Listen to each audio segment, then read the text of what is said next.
여러분들 교회 오실 때 운전하고 오시는 분들이 대부분이실 텐데요. 운전하고 오실 때에 내비게이션이 자동으로 작동이 되죠. 장거리 운전할 때에는 보통 내비게이션을 장착을 하고 신경 써 운전을 하고 가게 됩니다. 위성에서 보내주는 전파를 받아서 지금의 위치에서 내가 가고자 하는 목적지까지 인도해 주는 장치가 내비게이션인데, 혹시 가다가 길을 잘못 들어 목적지 길에서 벗어나게 되면 길을 잘못 들었다고 다시 안내를 해주더라고요. 그래서 목적지까지 정확하게 가도록 만들어주는 것이 바로 내비게이션입니다. 그래서 내비게이션이 달려있게 되면 어디를 가든지 전혀 모르는 길이라도 안전하게 인도를 받게 되거든요. 그런데 이런 경험들이 있습니다. 아무리 똘똘한 내비게이션이라도요, 계속 새로운 정보를 입력해주지 않게 되면 갈 바를 알지 못해서 방황을 합니다. 때는 엉뚱한 길로 안내도 하기도 하죠. 어떤 여성이 그 내비게이션이 인도하는 대로 열심히 따라갑니다. 근데 원래 목적한 곳이 아니라 생전 처음 보는 바닷길로 가기 이상하다 속으로 생각을 했대요. 그런데 다 왔다고 내리래요. 거기가 어디냐? 바닷가입니다. 생각할 때 여기가 아닌데 하고 머뭇머뭇하는 사이에 밀물이 밀려 들어오니까 엄마야 하고 차에서 내려가지고 도망을 쳤어요. 그래서 거기에 글자가 이렇게 달리더라고요. 바다로 간 김여사. 며칠 전에 인천에 가서 초행길에 하고 가는데 주차장이 만차가 됐어요. 원래 가고자 했던 주차장이 만차가 돼가지고 다른 주차장을 입력하고 찾아가는데 다 왔다고 안내하는 곳이 어디냐? 도로가에다가 차를 멈추더라고요. 당황해서 비상등을 켜고 우왕좌왕하는데 뒤에서 따라오던 차 갑자기 멈추니까 빵 하고 차를 누르는 거예요. 생각해 보세요. 주차장을 찾아서 안내해서 가려고 하는데 갑자기 길가에다 차를 세워놓게 되니까 얼마나 당황이 됩니까? 등에 막 식은땀 막 나더라고요. 그래서 참 굉장히 고통스러웠었는데, 가고자 하는 곳이 있다가 없어질 수 있어요. 목적지를 쳤는데 거기가 없어지는 경우도 있고요. 또 업종이 바뀌어지는 경우들이 있고요. 망해서 문을 닫아버린 경우들이 있더라고요. 그러니까 내비게이션을 찍어도 실패하고 실수를 하게 됩니다. 그리고 아무리 내비게이션이라 할지라도 방금 새로 난 길은 모르더라고요. 요즘에 새롭게 지어진 건물도 모릅니다. 군사 지역은 안 나옵니다. 용산의 미 8군 내에도 거기도 안내를 안 합니다. 그러니 아무리 똑소리 나는 기계를 할지라도 안 되는 것도 있고 모르는 것이 있더란 말이죠. 여러분, 이 눈에 보이는 길도 제대로 찾아가지 못하는데 보이지 않는 인생길을 찾아가는 것이 쉽겠습니까? 어렵겠습니까? 많은 사람들이 인생길을 찾아다니면서 이리저리 방황을 하게 됩니다. 여기 갔다 여기도 아닌가벼, 저기 갔다 저기도 아닌가벼, 이러다가 가는가벼. 사람들이 방황하며 인생을 살게 되는데, 그러나 하나님께서 함께 하시게 되면 얼마든지 우리는 하나님께서 원하시는 목적지까지 우리가 갈 수가 있고, 하나님의 인도를 받게 되면 우리 인생 속에서 자율됨의 은혜를 누리며 살게 되는 것이죠. 우리나라 골프 선수 가운데 세계 선수들과 어깨를 겨루었던 그 선수가 있어요. 최경주 선수인데요. 신실한 신앙인입니다. 그러니까 경기로 인해 가지고 해외에서 지내는 시간이 많고 바쁘고 피곤하지만 예배자로 살아가기를 즐겨하고 예배제 시간을 빼놓지 않고 해외에서도 예배를 드리는, 한국 교회를 찾아 예배를 드리는 그런 믿음이 좋은 선수입니다. 자기 신앙에 대한 자연스러운 고백을 합니다. 그러니까 타이거 우즈와 경기를 치른 뒤에 귀국을 했을 때에 신문사 인터뷰에서 이런 고백을 했어요. 자기랑 타이거 우즈를 비교해달라고 얘기했을 때에 타이거 우즈는 나보다 키도 크고 몸의 탄력도 좋고 스윙도 나보다 뛰어나고 스피드도 내가 따라갈 수 없다. 모든 신체 조건에서는 타이거 우즈는 내가 올라가지 못할 나무다. 그는 정말 대단하다. 그래서 어떤 신체적인 조건을 비교하게 되면 나는 포기할 수밖에 없다. 근데 그 다음에 말이 이런 말이거든요. 그런데 나에게는 그가 갖추지 못한 신앙이 있다. 그래서 1대1이다. 하나님이 나와 함께 하신다. 나는 다른 모든 것은 이 타이거 우즈보다 한 수 아래지만, 그러나 타이거 우즈가 갖지 못한 하나님을 향한 믿음이 있기 때문에 해볼 만하다. 1대1이다. 여러분도 마찬가지로 여러분들이 처한 환경이, 조건이 좋지 않을 수 있습니다. 우리 인생 살면서 날마다 좋을 수는 없거든요. 남보다 조건이 딸리기도 하고요. 능력이 부족하기도 하고요. 자본도 없기도 하고요. 실력도 좀 딸리기도 하고요. 그런데 하나님만 나와 함께 하시면 해볼 만한 삶입니다. 해볼 만한, 가볼 만한 인생이란 말이죠. 우리 지난주에 같은 본문으로 주님과 함께하는 예배자는 하나님께서 다양한 방법으로 보호하신다라고 하는 것을 여러분들에게 선포를 했습니다. 하나님께서 우리를 여러 가지 방법으로 보호해 주시는 것이거든요. 우리가 예배자를 이 광야 같은 세상에서 만나 주십니다. 우리를 만나서 우리에게 격려해 주시고요. 그리고 우리를 호위해 주십니다. 위기에 빠져서 어려움을 당하지 않도록 호위해 주시고 또 우리를 보호하실 때 어떻게 보호하시느냐? 눈동자같이 보호하신다 그랬어요. 가장 귀한 우리 신체 가운데 가장 빠르게 보호받는 눈동자같이 우리를 보호하신다 그랬어요. 그러면서 계속 이어서 말씀하시기를 함께 하실 뿐 아니라 우리를 인도해 주신다 그랬어요. 같이 하시면서 우리를 인도해 주신다. 우리를 보호만 하는 것이 아니라 이끌어 주신다. 하나님께서 우리를 품속에 집어넣고 온실에서 자라는 것처럼 보호만 하시는 것이 아니고요.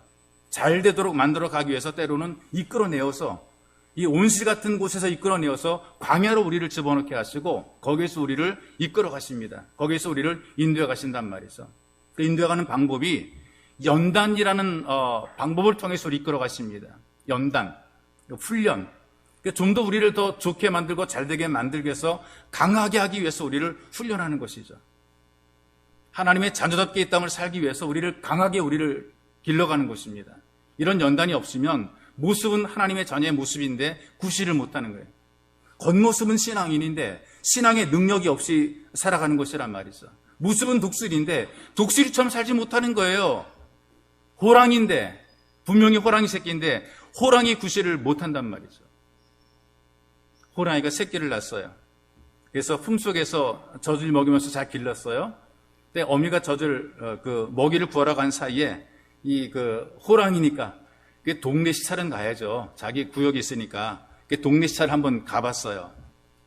동네 시찰을 가봤더니 동네에 있는 동물들이 얼마나 억센지 막 닭이 막 날라와가지고 머리를 막 쪼아대요. 고양이가 어서 나타나가지고 덤빕니다. 막 발가락 막 물고 막 그래요. 개까지 쫓아와가지고 꼬리를 막 물어뜯었습니다. 봉변을 당한 이 호랑이 새끼가 돌아와가지고 우울한 상태로 자기 어미한테 물어봤어요. 엄마 나 호랑이 맞아? 이 어미가 대견하다는 듯이 대답했어요. 그럼 넌 자랑스러운 호랑이 새끼란다. 근데 왜 애들이 덤비지? 이 다음날은 폼을 딱 잡고 눈에 힘주고 호랑이답게 어슬렁거리면서 동네 시찰을 나갔어요. 그런데 또 닭이 와서 쪼아요. 고양이가 와서 또 물어요. 개가 또 와서 물어요. 완벽하게 풀이 죽어 있어요. 근데 어미가 들어왔어요. 다시 어미한테 물어보는 게 엄마 나 호랑이 맞아? 그럼 넌 내 새끼지. 그런데 왜 나한테 개도 덤비고 닭도 덤비고 고양이도 나를 무서워하지 않아? 엄마 내가 호랑이 정말 맞아? 그랬더니 어미가 화를 버럭 냅니다. 넌 호랑이 새끼라니까 이 개새끼야. 이 구실을 못하게 되면요 호랑이도 개새끼밖에 안 돼. 개만도 못한 거란 말이죠. 호랑이답게 연단을 받아야 호랑이가 되는 것입니다. 그래야 초원을 호령하는 호랑이가 되는 것이지 호랑이답게 되는 것이지 아무리 호랑이 새끼라도 다른 짐승에게 쫓길 수 있는 것이란 말이죠. 하나님께서 우리를 성도답게 만드십니다. 하나님의 자녀라고 선포를 했단 말이죠. 우리가 이 땅에 살아갈 때에 하나님의 자녀답게 살아가야죠. 하나님의 자녀라면 어떤 자녀다움이 있어야 될 거 아니겠습니까? 근데 이 자녀다움이 어디서 만들어지게 되느냐? 연단을 해야, 연단의 과정을 통과해야 이렇게 좀 자녀다움이 우리에게 나타나게 되는 것이란 말이죠. 왜 우리 연단하시느냐?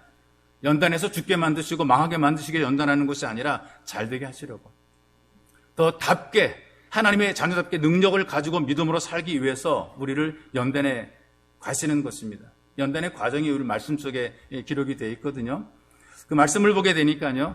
독수리가 새끼를 연단하듯이 그렇게 우리를 연단해 가신다라고 말씀이 우리에게 가르쳐주고 11절에 그렇게 기록하고 있죠.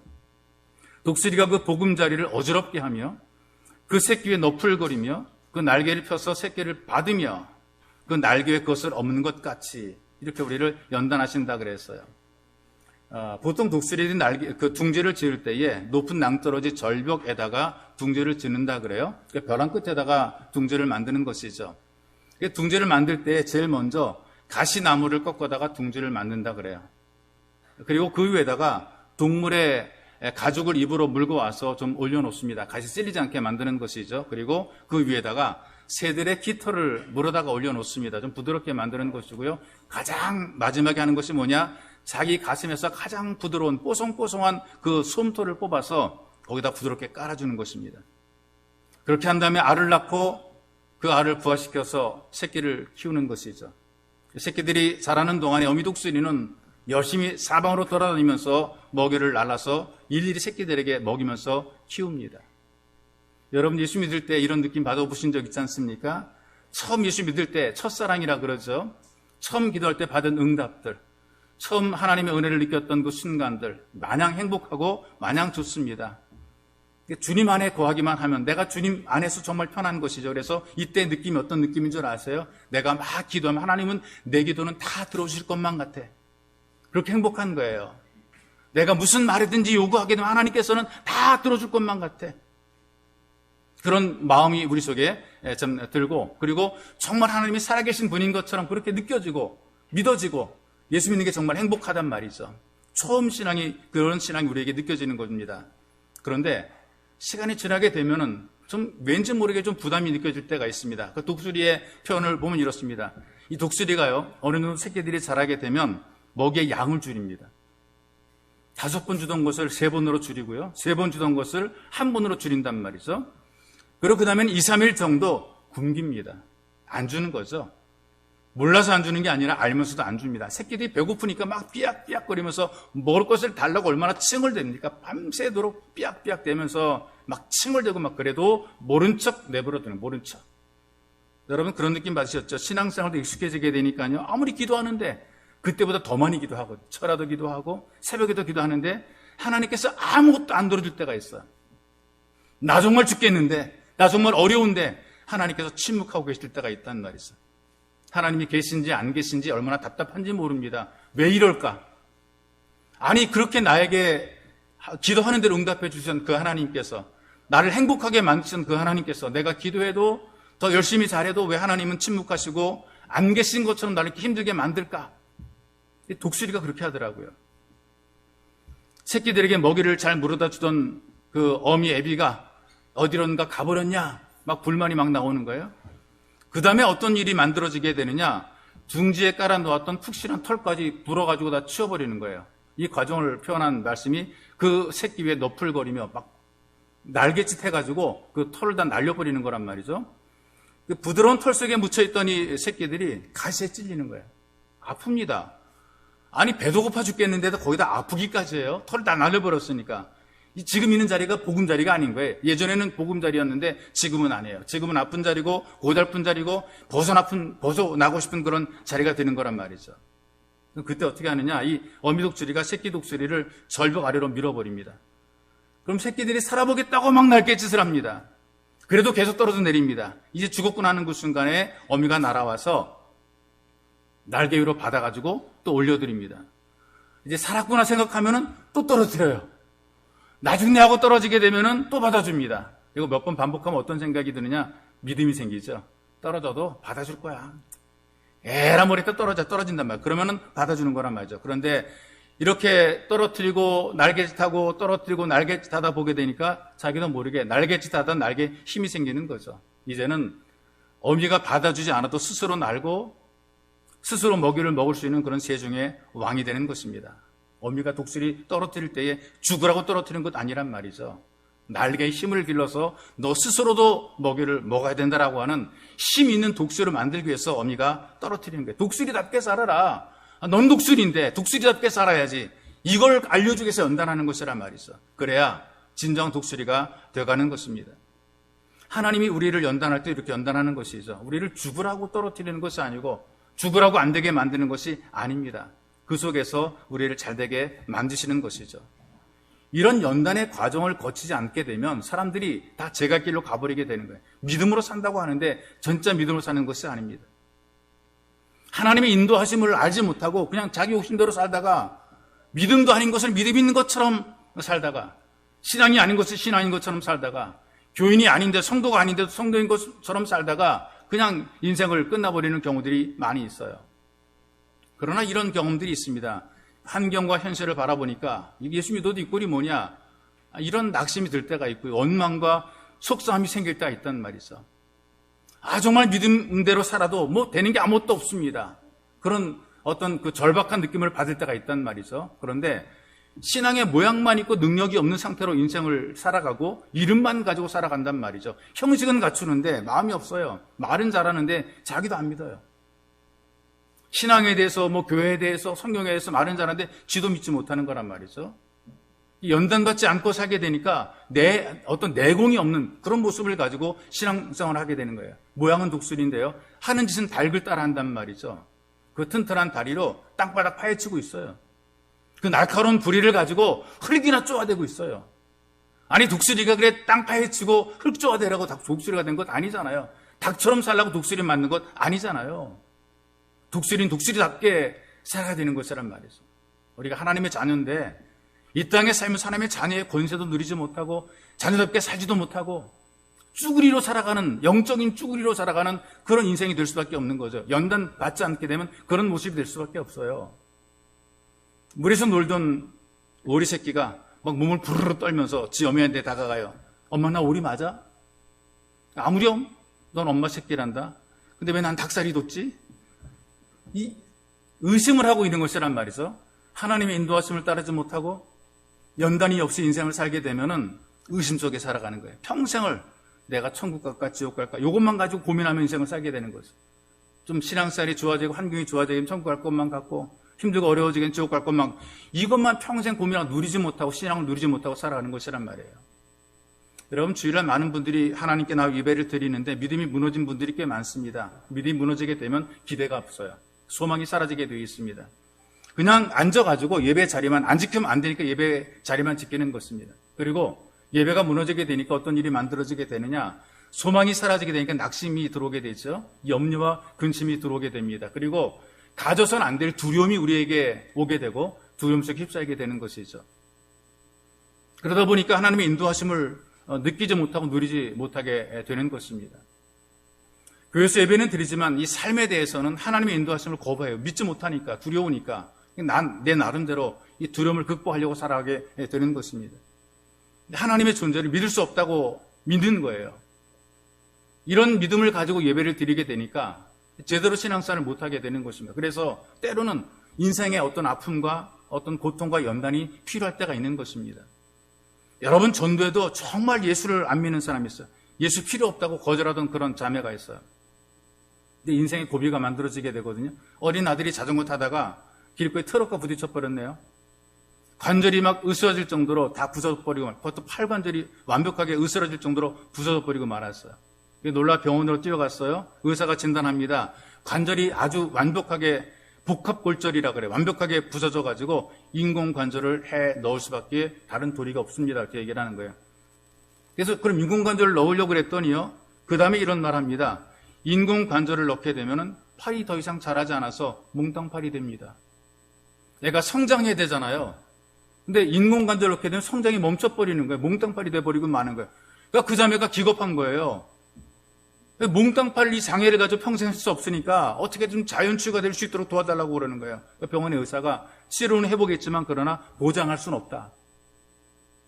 해보긴 할 텐데 내가 보장할 수 없다. 그래가지고 넉 달을 병원에 입원해서 치료받는데 팔이 굳어집니다. 차도가 안 나오는 거예요. 그러니까 이 엄마가 답답하게 되니까 하루는 병원 구석에 앉아가지고 자기 혼자 쭈글쭈글 기도하는 거예요. 여러분, 기도하는데 하나님, 죄가 있으면 부모인 내가 죄가 있지 어린 자식이 무슨 죄가 있겠습니까? 그저 우리 어린 자식을 좀 나를 벌하시고 이 애미의 죄를 좀 벌하시고 어린 자식을 좀 고쳐줬어, 이렇게 기도한 거죠. 그러니까 내가 잘못한 게 많으니까 이 부모의 죄가 많아서 이 애가 이렇게 됐으니까 내 죄는 벌하시고 애를 용서해달라, 이제 그렇게 고쳐달라고 간절히 기도하는데, 근데 이 기도가 믿음으로 하는 그런 기도가 아니고 하소연 있지 않습니까? 그냥 자기 혼자 하는, 그냥 너무 답답하니까 막연하게 그냥 하는 그런 나름대로 대상도 확실하지 않고 그냥 기도하라는데, 교인이 봤어요. 교인이 자기도 교통사로 병원에 입원했는데 어떤 여자가 병원 복도 구석에 앉아가지고 쭈그려 기도를 하고 있는데 뭐 쭈글쭈글 기도하는데 뭐 하나님 어쩌고저쩌고 막 기도한단 말이에요. 예수 믿는 걸 알고 반갑게 인사했어요. 아, 예수 믿으시나 봐요? 어느 교회 다니세요? 그랬어요. 나 안 믿어요. 전도 많이 받아봤던 사람이 나 안 믿어요. 아이, 분명히 기도 소리 들었는데 아이고 하도 답답하니까 한번 해본 거죠. 아이고, 예수도 안 믿고 어떻게 기도합니까? 내가 도와드릴게요. 그리고 자기 그 교회 권사님 한 분을 불러서 병실로 갔어요. 이 권사님이 신임 은사가 있은 분이거든요. 그 어린아이 으깨진 그 관절에 손을 얹고 간절히 기도하고 물찜질 해주니까요, 꿈쩍도 안 하던 손이 움직입니다. 애엄마가 그걸 보더니 아이고, 하나님 살아계시네. 그 자리에서 예수 믿기로 작정하고 눈물로 회개를 거예요. 그 길로 어린아이를 퇴원시켜 집으로 데리고 왔어요. 그리고 교회 목사님 직분자들이 2달 동안 계속 돌아가면서 기도를 했어요. 신방역 기도했어요. 2달 만에 깨끗하게 고침을 받았습니다. 이 자매가 고백을 합니다. 이제 와서 생각해 보니까 아이가 자전거에 부딪혀서 팔 관절이 부서진 것이 얼마나 감사한지 모르겠습니다. 그때는 죽을 것만 같았거든요. 그 당시에는. 근데 지금은 얼마나 감사한지 모르겠습니다. 그 고난 때문에 지금 우리 가족은 모두 예수 믿고 구원받아 천국 가게 되었습니다. 고난당한 것이 오히려 복입니다. 그때만 해도 이런 마음, 그때만 해도 죽을 것 같았어요. 하나님 나를 죽이시고 우리 애를 살리시고 그런 마음으로 기도했었단 말이죠. 그런데 가시로 찌르는 것 같은 그런 고난이 가정을 부르시는 연단의 과정이란 말이죠. 이제는 죽었구나 떨어지는 과정도 연단의 과정인 거예요. 믿음이 있으면 나중에 막 소리 지르고 동네방네 시끄럽게 하고 오두방정 다 떨고 그렇게 인생 살지 않습니다. 받아줄 것을 기대하고 믿고 폼나게 떨어져도 애들 말고 간지나게 떨어지는 거예요. 인생 살면서 초라하게 추하게 그렇게 살아가는 것이 아니고 손가락 빨고 살아도 사람 당대해요. 믿음이 있으면 하나님이 나를 보호한다라는 그런 확실한 믿음이 있으면 떨어져도 초라하게 떨어지지 않고 추하게 떨어지지 않고 간지나게 떨어지게 된단 말이죠. 그래서 믿음으로 사는 삶에 보게 되니까 어려움을 겪어도 의연합니다. 야고보서 1장 2절의 말씀 보게 되니까 내 형제들아 너희가 여러 가지 시험을 만나거든 온전히 기쁘게 여기라. 야고보 사도가 얘기한 거예요. 이는 너희 믿음의 시련이 인내를 만들어내는 줄을 너희가 알미라. 인내를 온전히 이루라. 이는 너희를 온전히 구비하여 조금도 부족함이 없게 하려 함이라. 이 연단의 과정을 통해서 우리로 하여금 부족함이 없게 하시려고 잘 되게 하시려고 하나님께서 우리를 이끌어 가시는 것입니다. 이걸 처음 했던 사람이 성경에 욥이라고 하는 사람 아니겠어요? 그래서 욥은 이런 고백을 우리에게 전달합니다. 23장 10절에 보니까 나의 가는 길을 오직 그가 아시나니 그가 나를 단련하신 후에는 내가 순금같이 나오리라. 단련의 과정이 있는데 이 단련의 과정이 끝나게 되면 순금같이 멋지게 나오리라.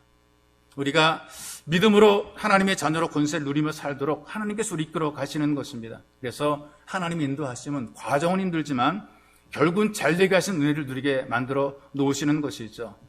그래서 우리가 어려움을 겪을 때가 있어요. 믿음으로 살다가 참 곤란을 겪을 때가 있습니다. 이때 우리를 더 잘되게 만드시려는 하나님의 계획인 줄 알고 연단을 감당해내게 되면 우리 믿음이 더 잘 자랄 수 있고 더 성공적인 인생을 살게 되는 것입니다.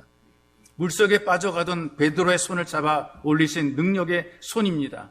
구원의 손입니다. 그리고 생명의 손인 예수님께서 우리를 잡아주십니다. 결국은 우리를 잡아주신단 말이죠.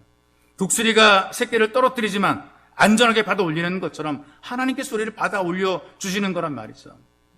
어떤 삶의 쌀이 있든지 하나님의 인도를 받고 하나님의 잔답게 힘있게 살아가시기를 주님의 이름으로 축복합니다. 왜냐하면 우리 주님께서 우리 하나님께서 인도하시는 길은 풍성함으로 인도해 가시기 때문에 그렇습니다. 우리를 초라하게 쭈그러지게 만드는 것이 아니라 더 풍성해지게 만들어 놓는 것이에요. 미국의 프란체스코 선교회가 만든 전도지를 보게 되니까 이런 좋은 멘트가 있어요. 나는 너희 하나님이라는 그 제목의 멘트거든요. 나는 길이니 나를 따르면 안전하리라. 나는 진리니 믿을 수 있을 것이며 나는 생명이니 풍성한 삶을 얻을 것이라. 나는 빛이니 일생을 지켜줄 것이며 나는 목자니 쉴만한 물가로 인도하리라. 나는 전능자니 모든 창조물들을 다스릴 것이며 나는 너를 지은 자니 변치 않고 사랑하리라. 나는 친구라. 너를 영원히 잊지 않을 것이다. 내 말을 지키고 순종하면 영원한 행복을 누리리라. 이런 멘트를 남겨놓았는데 참 아주 감동적인 멘트인 것 같아요. 주님의 마음을 우리에게 전달해 주는 그런 멘트입니다. 오늘 우리에게 선포하신, 오늘 우리에게 주신 13절의 그 말씀을 보더라도 우리를 인도하신 그 하나님께서 땅의 높은 곳을 타고 다니게 하시고 온갖 먹을 것으로 풍성하게 넘치도록 인도해 가신다 그랬어요. 꿀과 기름과 우유와 고기와 음료를 먹고 마시게 하신다 그랬어요. 이건 실제로 이루어진 사실이고요. 이스라엘 인도하신 하나님께서는 젖과 꿀이 이루는 가나안 땅을 소유하고 누리게 만들어 놓으셨습니다. 그리고 그 땅의 소산물을 먹게 만들어 놓으셨습니다. 하나님께서는 은혜로 부족함이 없도록 이끌어 가시는 것이 있어. 그런데 이런 하나님의 풍성한 약속이 눈에 보이는 것만이 아니라는 것입니다. 왜냐하면 돈이 많음에도 불구하고 누리지 못하는 분들이 있더라고요. 옷이 많은데 이 옷도 제대로 입어보지 못하는 사람들이 있어요. 고급 요리로 좀 먹을 것이 풍족해도 이걸 제대로 먹어보지 못하는 분들이 있어요. 없어서가 아닙니다. 입맛이 없어요? 몸이 아파요? 먹어도 소화가 안 돼요? 그러니 아무리 좋은 것을 갖다 놓은들 이것을 누리지 못하면 이게 무슨 소용이 있겠습니까? 그런데 김치 한 쪽 놓고도 물 말아 먹는 밥이 그렇게 꿀맛처럼 마시는 것이 있습니다. 이게 누림이란 말이죠. 우리가 이 땅에 살면서 남과 비교하고 있다 없다 이것과도 비교할 것이 아니라 하나님께서 내게 준 은혜를 발견하고 이 은혜를 누리는 것이 이것이 복 있는 삶이 되는 것입니다. 어떤 환경 어떤 조건에 있든지 하나님은 나의 하나님 되시고 나를 돌보시고 나를 챙기신다. 이 믿음을 가지고 살게 되면 우리가 꿀릴 것이 아무것도 없단 말이에요. 당당하게 세상을 우리가 살아낼 수 있는 것이죠. 몇 년 전에 미국 ABC 그 방송에서 엘리자베스 머렌이라고 하는 18살짜리 그 소녀에 대해서 보도를 한 적이 있어요. 이 아이는 집도 없이 길거리를 방황하는 순 우리말로 말하면 거지입니다. 근데 그 거지가 미국 최고의 그 하버드 대학의 우등생으로 합격한 그런 사연입니다. 태어날 때 마약 중독자인 부모에게 태어났어요. 15년간 집 없이 거리를 떠돌았습니다. 움막집에서 생활한 것이죠. 미국이 부자지만 미국도 거지가 있어요. 영어 잘하는데 영어 잘하는 거지입니다. 미국도 지하철에 가보게 되면 그 지하철 밑에 지하도에 집 없이 살아가는 많은 사람들이 있어요. 그 대단한 그 경제를 이룬 그 경제 대국이라 할지라도 거기서 소외된 좀 그늘 속에 살아가는 수많은 사람들, 지하도에서 생활하는 그 많은 사람들이 있단 말이죠. 근데 바로 이 소녀도 그렇게 태어나서 아주 불우하게 살아갑니다. 그 엄마 아빠가 아무런 도움이 되지 않았어요. 오히려 딸의 외투를 벗겨서 마약을 살 정도로 그렇게 심각한 마약 중독자입니다. 10살 때까지 길거리에서 구걸하는 거죠. 흔히 말하는 부모가 앵벌이 시키는 겁니다. 아이를 내보내서 돈 벌어 구걸하게 만들어서 애가 벌어온 돈 가지고 마약 사고 그 마약을 통해서 그 부모들이 점점 그 약해지게 되는 것이죠. 그러다 보니까 아버지가 먼저 죽었어요. 마약 중독으로 먼저 세상을 떠났습니다. 그 어머니도 에이즈로 세상을 떠나게 됩니다. 이 아이가 이런 생각하는 겁니다. 나는 우리 엄마 아빠처럼 살지 않겠다. 그리고 뭔가 나는 세상에서 도움 주는 사람이 돼야 되겠다. 나는 어릴 때 그 나가서 구걸하면서 살았는데 난 그렇게 살지 않겠다. 그래서 자기 스스로 깨닫고 그 공립학교에 입학을 하게 됩니다. 학교는 혜택을 받아 무료로 다닐 수 있는데 거처는 없어요. 학교는 공짜로 보내주는데 거처가 없어요. 그래서 거리에서 노숙을 하면서 공부합니다. 비가 오게 되면은 근처 건물의 계단에 앉아 공부하고요. 지하철 계단에 쭈그리고 앉아서 공부하고요. 거기서 잠도 자고요. 여러분 지금 우리 아이들 보게 되면 개인 공부방 주지요. 개인 책상 주지요. 책 원하는 거 다 사주죠. 그래도 제대로 누리지 못하는 아이들 얼마나 많습니까? 이 아이는 노숙을 하면서 배움을 누렸어요. 공부해가지고 뉴욕타임즈가 주는 장학금을 받으면서 하버드 대학에 입학을 하게 됩니다. 거지같이 살았음에도 불구하고 부모를 원망하지 않았어요. 자기 환경을 탓하지 않았어요. 그 속에서 뭔가 나름 풍성함을 누린 것이란 말이죠. 집도 없고 길거리에서 억센 고난을 당했기 때문에 오히려 이것을 극복하고 나 훌륭한 사람 되겠다 결심한 거죠. 난 남들을 도와주는 사람이 되겠다. 그래서 가난한 환경을 오히려 감사한 것입니다. 우리와 함께 하시는 하나님은 여러분들이 어떤 환경에 있든지 어떤 조건에 있든지 풍성함으로 인도하시고 풍성함을 누리도록 우리를 도와주시는 하나님이십니다. 여러분들이 하나님의 인도하심을 믿고 살아간다면 지금 현재 가진 것, 조건 속에서도 얼마든지 하나님이 내게 준 풍성함을 누릴 수가 있어요. 마음껏 누릴 수가 있어요. 행복할 수가 있어요. 오래전에 그 수류탄이 폭발하는 바람에 두 누님 들고 있는데 어릴 때 그런 장난 많이 하잖아요. 예전에 이런 사건 많이 있었거든요. 이 수류탄이 뭔지 모르고 들고 있다가 이거 희한한 거다 들고 있는데 뻥 터지는 바람에 두 눈이 멀어버리고 중앙 손이 잘려버리고 말았어요. 그런데 예수 믿게 되고 신학을 공부해서 장애인 전도사가 되었습니다. 한 교회 가서 사역을 합니다. 이분 열렸으니까 사역을 하게 되는데 수료한 미모, 좋은 대학을 막 졸업했던 꿈 많고 신앙 좋은 그런 청년 자매에게 청혼을 하는 거예요. 정신 나갔지. 앞도 보이지도 않고 두 손도 없는데 근데 그렇게 대단한 아마 잘 몰랐을 거예요. 그렇게 외모가 그렇게 좀 잘났는지도 몰랐을 거예요. 그런데 청혼했어요. 이렇게 얘기를 합니다. 내게 없는 모든 것을 다 갖고 있으니 두 눈으로 내 눈 대주시고 두 팔로 내 팔 대주시고 자매님의 지식으로 내 지식이 되어 주어서 함께 평생토록 주의 종의 길을 가지 않겠습니까? 청혼했어요. 여기 젊은 자매들이 그런 청혼받으면 어떻게 할까요? 미쳤냐고 그럴 거예요. 그런데 이 자매도 마찬가지 똑같은 생각이에요. 대답도 하지 않고 속이 상했어요. 불쾌했어요. 그 길로 집에서 막 우는 거예요. 웬 그지 같은 전도사가 감히 나를, 정말 그지 같은 전도사가 그냥 앞도 못 보고 손도 없는 전도사가, 그지 같은 전도사가 나를 막 그러면서 막 그냥 속이 상해가지고 막 분해가지고 막 그냥 울었어요. 막 그냥 밤새 울었어요. 이렇게 밤새 울었는데 성령께서 마음에 감동 주니까 방법이 없는 거예요. 청혼을 거절하는 것이 주님을 버린 것 같은 그런 마음이 자꾸 드는 거예요.